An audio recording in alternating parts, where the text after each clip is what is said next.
Okay, so for this vlog, we want to kind of go back to what we did with our story vlog and kind of go into more of a little bit more conversational type thing with less of us doing something and more of us just talking about stuff.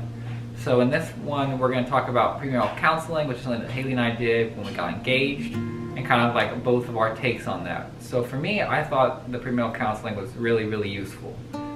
We used a counselor that my family knows and that I had actually had some history with. So it was really helpful because he knew kind of my personality and some of the problems that I have had and had like in relationships. But Haley obviously had never met him, so that was something she's going to expound upon. But I think that it was really, really beneficial for us because no relationship is ever perfect. And for us, especially being engaged so young, we just wanted to make sure that we were getting as much input and advice and working through the areas of our relationship that we needed to with the guidance of someone who had had years of experience helping couples move forward as opposed to just doing what we thought was best.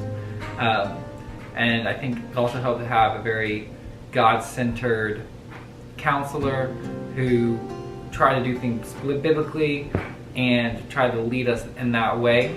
So I think overall it was a really, really good experience. I can definitely say that from when we started counseling to where we ended, there were huge leaps forward in certain areas where we both became happier and more comfortable in our own relationship in a way that we really didn't expect. There were things that we hadn't even really thought of being an issue that he was able to, like, I want you guys to look into this and talk about it. And in the end, it helped us be able to communicate a lot more efficiently. And now today we kind of look back at some of the fights we had before counseling. We're like, can you believe that we were arguing over that and that we let this become such a big deal? And now a lot of the stuff that we're encountering in married life blows over much smoother, and we're able to focus really on each other a lot more. Yeah. So that's kind of my take on the premarital counseling. You basically nailed it. The reason why we did premarital counseling was, and I don't really think it was our idea originally. I think it was more so our parents that were saying, hey, like, this would be a really good idea for you guys, and we feel like you will really benefit from going to counseling. So the reason why we really did premarital counseling was because we knew that there were areas in our relationship that needed work. We are not perfect, and we never ever admitted to being perfect. I mean, we're one of those couples who, we got in arguments, we got in disagreements. Jealousy was a big issue. We just had many things that we really needed to work on before we got married. And there were also things that happened in our relationship which we don't really want to touch on right now, but we might touch on in the future. We probably will. That kind of led us to going to our premarital counselor. And we just really wanted to be able to start our marriage off just with both of us having a clean slate and just really working on those things in our marriage or in our relationship that we knew needed work to not carry over into marriage, if that makes sense. Some of like the arguments and stuff we got into in our relationship. Yeah, and just we were in a really bad pattern. We had some really bad patterns of just the way that we were treating each other in the fighting pattern. I personally think the fighting was, and I say fighting, I don't mean physical fighting, I mean just like arguing and, disagreements and stuff. But it never got to the point to me where I was like, this is worth going to counseling over. I never thought that. And I still don't really think that it was ever horrible. I mean, it was just what every relationship has. You get in arguments, you get in disagreements. But anyway, there were just things that happened in our relationship that led us to our premarital counselor. When we first went there, the reason why we were going there was one that was hard. And we're not going to touch on that in this video. We might touch on it, we might not. But then we just decided that we wanted to continue it because he was amazing.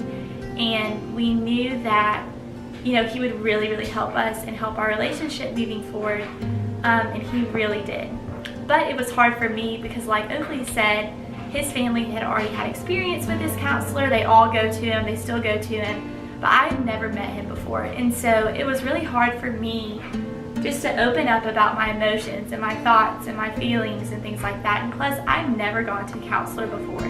And so luckily I've never had to have that mentor or that person to help me get through things.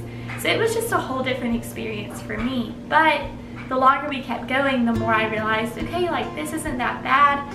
It's kind of good to have a third person who's really neutral, just offering advice or wisdom and encouragement about things that you're struggling with and that you're going through. And that's definitely what he did for us. Obviously there were days where I just didn't want to go. There were things that we had to talk about that were hard things to talk about.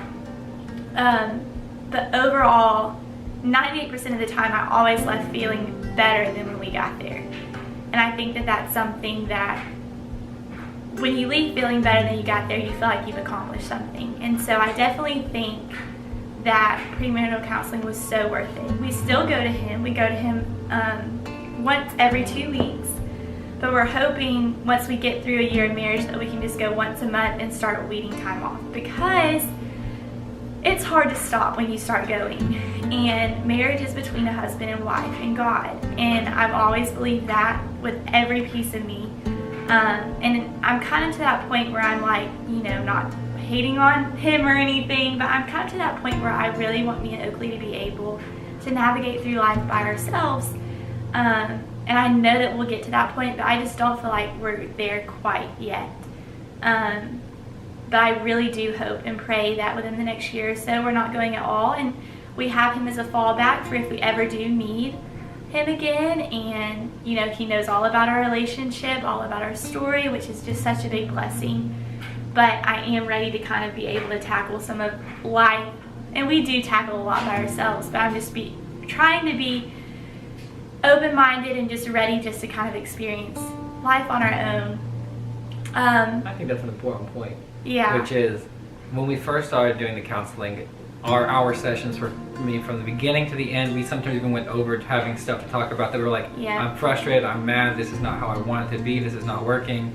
Whereas now, we maybe have 45 minutes of talking and it's never anything bad. It's just, hey, how's your life going? What are you guys up to? How are you doing? Right. Have you guys found a good church to get involved in? Have you guys found other college, other young married couples? It's more so now, not like, we do still go through things, and like we're learning really quickly that married life can be really challenging and balancing everything.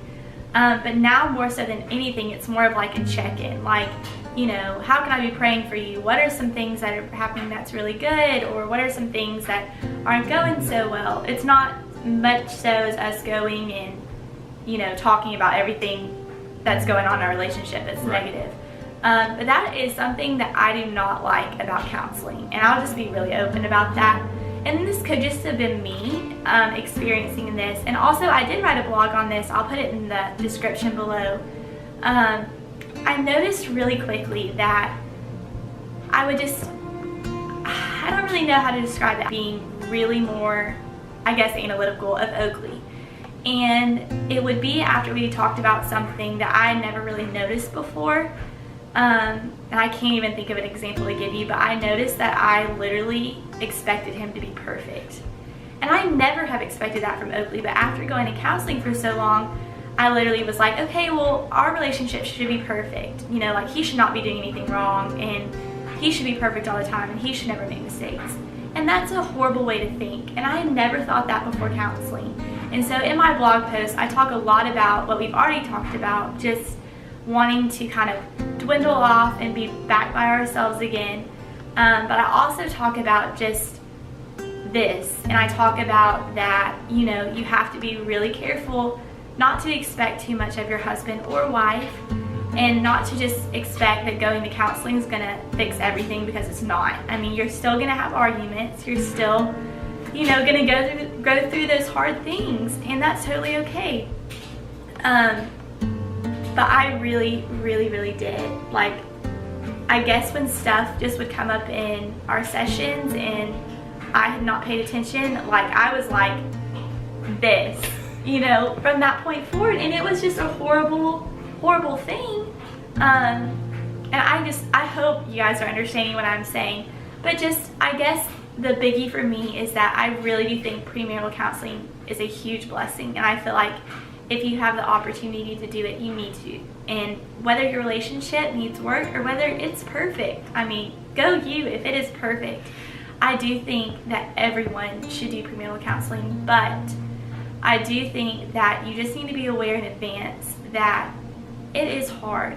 I mean, you're not just going to giggle and laugh and talk about all the rainbows and butterflies in your life. Like, there's some rough conversations that you'll have to have about many, many, many things. And, you know, it will be hard to leave your counselor when the time comes. And that's what I'm kind of facing right now. I mean, I think Oakley's still in the mindset, like, he wants to stay for a little while longer. I'm not. Like, I'm like, let's go. Like, we've managed this far and we've come a long way. We can do this.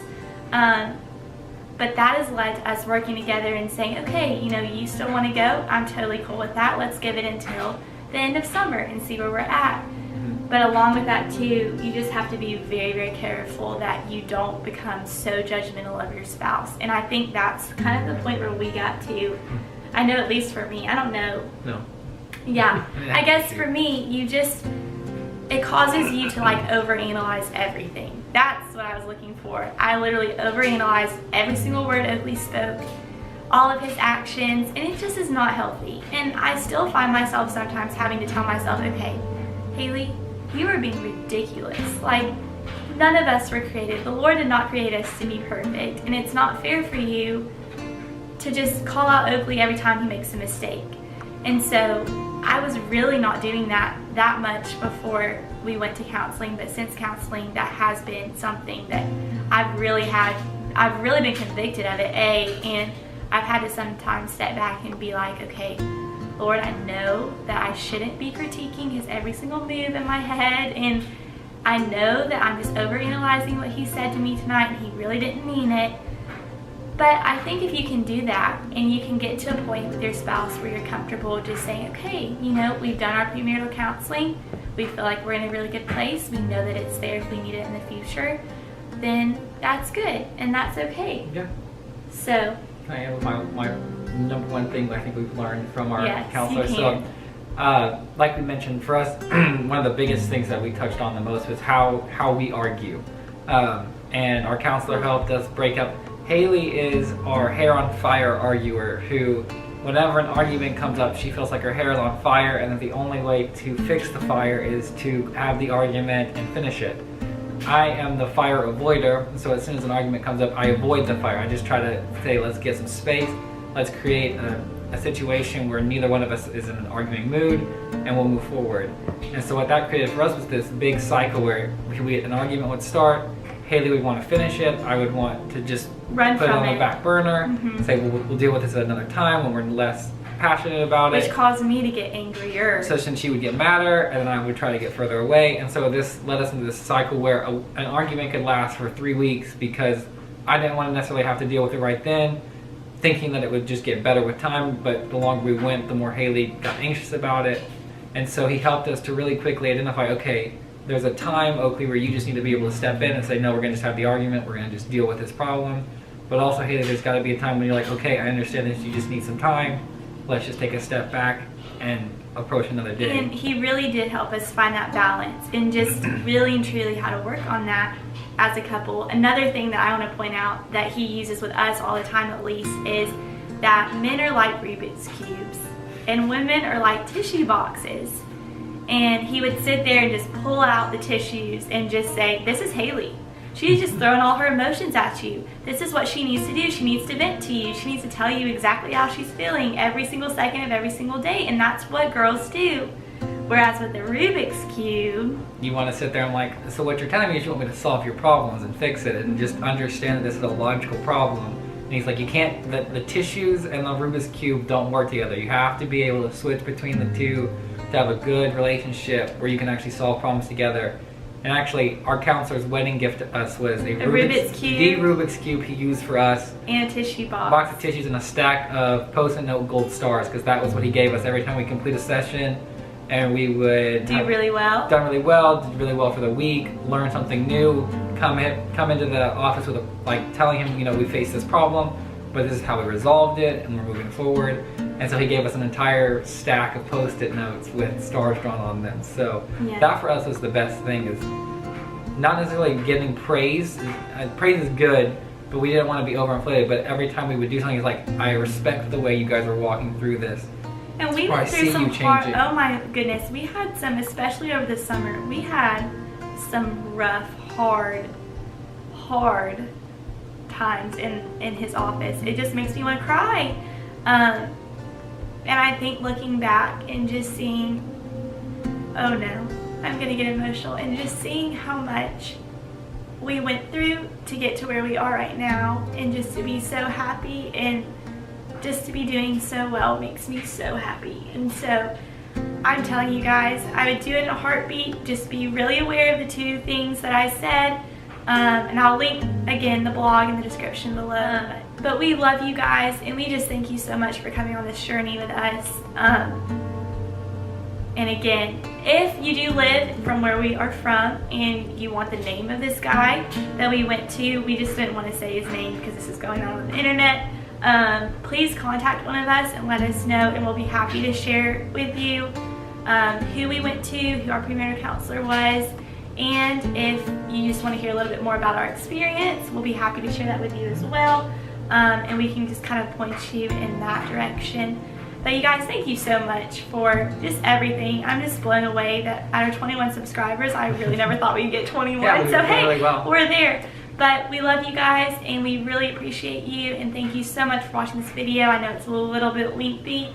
We're really going to try to make them a little bit shorter. It's just often we just have so much to talk about or so much to include, and I'm still trying to figure out the important clips and the not important clips. So just bear with us, and we are so thankful for you, and we will see you guys next video. Bye.